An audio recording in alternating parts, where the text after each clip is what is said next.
আল্লাহ রাব্বুল আলামিন বলছেন, হাফিজু আলাস সালাওয়াতি ওয়াস সালাতিল উসতা ওয়া কুমু লিল্লাহি কানিতিন। আল্লাহ রাব্বুল আলামিন বলছেন, নামাজগুলোকে হেফাজত করো, স্পেশালি আসরের নামাজ। ওয়া কুমু লিল্লাহি কানিতিন, আর একনিষ্ঠভাবে আল্লাহর সামনে দাঁড়িয়ে যাও। আল্লাহ বলছেন তোমরা নামাজগুলোকে হেফাজত করো, স্পেশালি আসরের নামাজ, আর একনিষ্ঠভাবে আল্লাহর সামনে দাঁড়িয়ে যাও। মুসলমান ভাইরা আমার, খুব খেয়াল করে বুঝবেন, সুয়ারুম মিন হায়াতিস সাহাবার রচয়িতা ডাক্তার আব্দুর রহমান রাহমাতুল্লাহি আলাইহি তার অনবদ্য রচনা সুয়ারুম মিন হায়াতিস সাহাবার প্রথম যে ঘটনাটি এনেছেন হযরত খুবাইব রাদিয়াল্লাহু তাআলা আনহুকে নিয়ে। জলিলুল কদর সাহাবী, কাফেররা তাকে গ্রেফতার করেছে, অ্যারেস্ট করে নিয়ে গিয়েছে, তানঈম প্রান্তরের দিকে নিয়ে যাচ্ছে। একজন রাসূলুল্লাহর সাহাবীকে হত্যা করার জন্য তানঈম প্রান্তরে নেওয়া হচ্ছে। পিছনে উল্লাস করছে, উলুধ্বনি দিচ্ছে, কীর্তন করছে, হাত তালি বাজাচ্ছে, তারা এনজয় করছে বিষয়টাকে। নিয়ে যাওয়া হলো তানঈম প্রান্তরে। হযরত খুবাইব রাদিয়াল্লাহু তাআলা আনহু সেখানে যাওয়ার পর তাদের সকলের উদ্দেশ্যে বিনীতভাবে অনুরোধ জানালেন, আমাকে তো তোমরা মেরে ফেলবা, কোনো অসুবিধা নাই, তবে মৃত্যুর আগে আমি আমার রবের সাথে একটু কথা বলতে চাই, আমাকে 2 রাকাত সালাতের সুযোগ দাও, আমি 2 রাকাত নামাজ আদায় করব। কাফের বেঈমানেরা হযরত খুবাইব রাদিয়াল্লাহু তাআলা আনহুকে 2 রাকাত সালাতের সুযোগ দিলেন।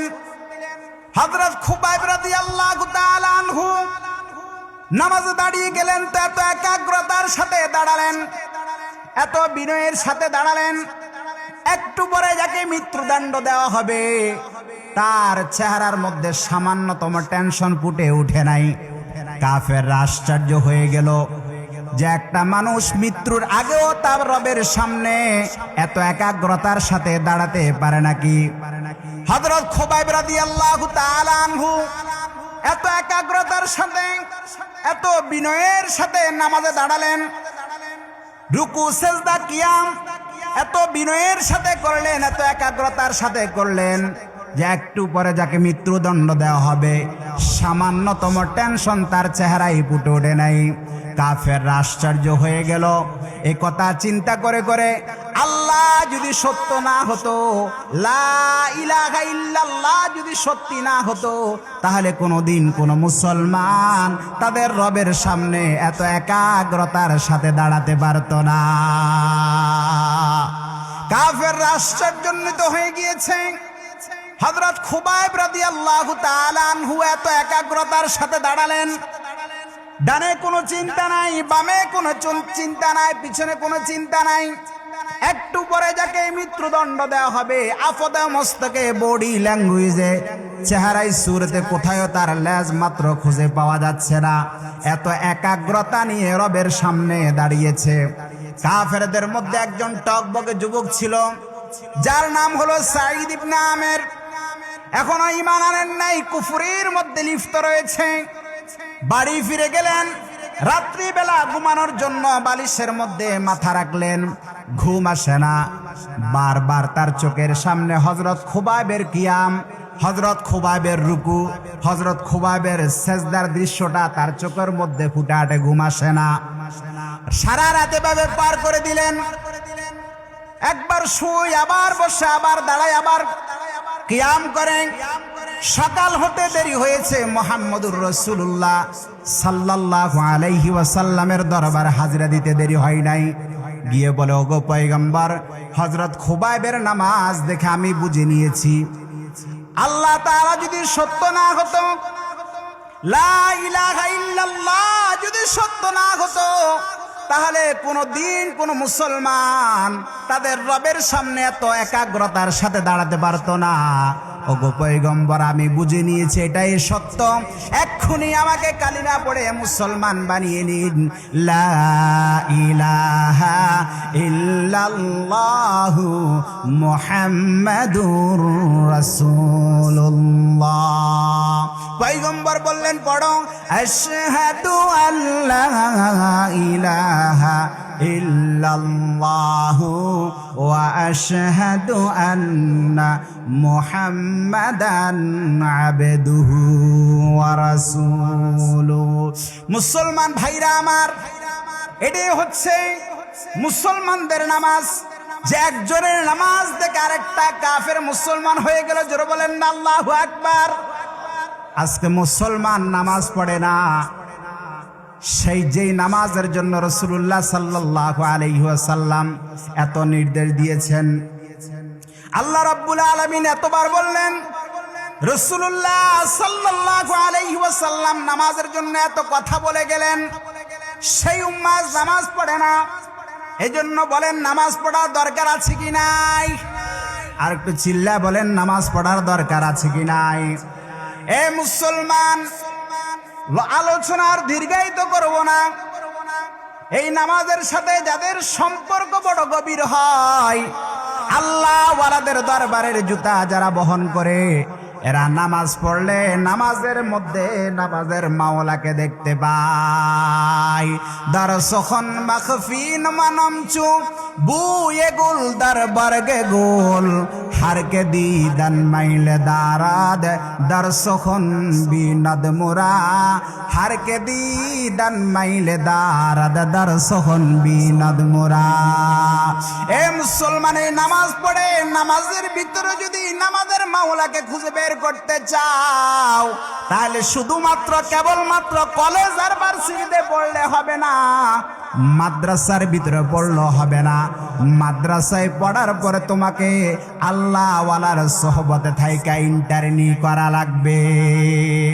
জাগতিক বিদ্যার বিজ্ঞানীরা মেডিকেল কলেজের মধ্যে MBBS পর্যন্ত পড়ার পরে সে যেমন বন্ধুরা আমার দক্ষ বিজ্ঞ এক্সপার্ট একজন ডাক্তারের কাছে থেকে দীর্ঘদিন পর্যন্ত ইন্টার্নি না করলে সে যেমন বন্ধুরা আমার প্লেন এক্সরে ফিল্মের দিকে তাকাইয়া রোগীর দেহের পাথরগুলো ততক্ষণ পর্যন্ত বুঝে না যতক্ষণ না দক্ষ বিজ্ঞ এক্সপার্ট একজন ডাক্তারের কাছে থেকে ইন্টার্নি না করে।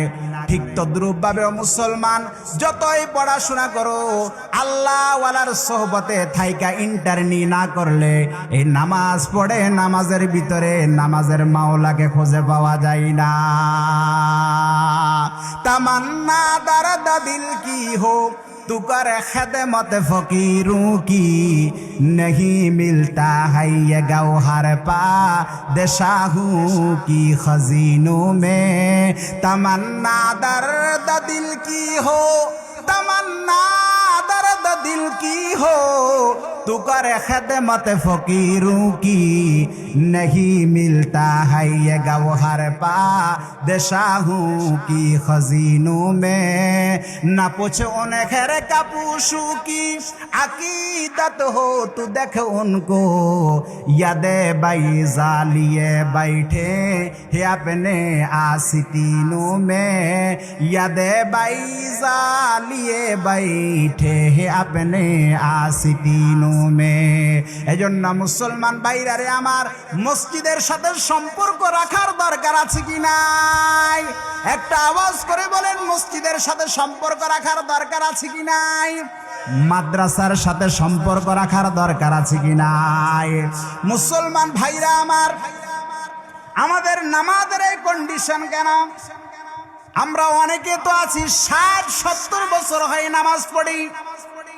ওই যে মসজিদের সকালবেলায় এলাকার মহল্লার মানুষদেরকে আসসালাতু খায়রুম মিনান নাওমের ধ্বনিতে আমি জাগ্রত করাই। মসজিদের গেটটার তালাটা সর্বপ্রথম আমি খুলি। মসজিদটা আলোকিত রাখতে গিয়ে সর্বপ্রথম সুইচটা আমি দিই। মসজিদটা পবিত্র রাখতে গিয়ে আমি সর্বপ্রথম ঝাড়ু দেই। আমি মুয়াজ্জিন হয়ে আজান দেই। 60 থেকে 70 বছর পর্যন্ত এই কাজটা করলাম বটে, কিন্তু কোনোদিন কোন একজন বিজ্ঞ আলেমকে দেখাইলাম না হুজুর দেখেন তা আমার নামাজটা মুহাম্মদুর রাসূলুল্লাহর নামাজের মতো হলো কিনা। কারণ পয়গম্বর তো বলে দিয়েছেন সাল্লু কামা রাআইতুমুনি উসাল্লি, আমার নামাজের মতো যদি তোমাদের নামাজ হয়ে যায় এই নামাজ আল্লাহর দরবারে কবুল, আর আমার নামাজের মতো যদি তোমাদের নামাজ না হয় এই নামাজ আল্লাহর দরবারে কবুল হবে না, এই নামাজ তোমাকে জান্নাতে নিতে পারবে না।